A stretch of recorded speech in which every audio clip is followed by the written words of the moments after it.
no sé si ho teniu pendent dels temes del pressupost, a veure si hi havia aclariments o no respecte, o serà en el proper.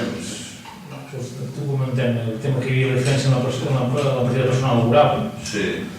Bàsicament la diferència és que l'any anterior hi havia un diferencial de 2.000 euros, és que els 2.000 euros corresponien a la part proporcional de les pagues del 2012 que no s'havien pagat per la governativa, i ara s'acaba de pagar aquesta part que hi havia pendent.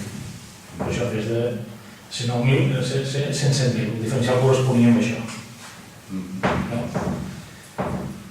I el tema que hi havia, un tema capítol de personal i un diferencial, que bàsicament faltaven 10.500 euros corresponent a les pagues extres del personal funcionari, i que amb una modificació de crèdit que fem el proper ple quedi breu. Ens els van deixar.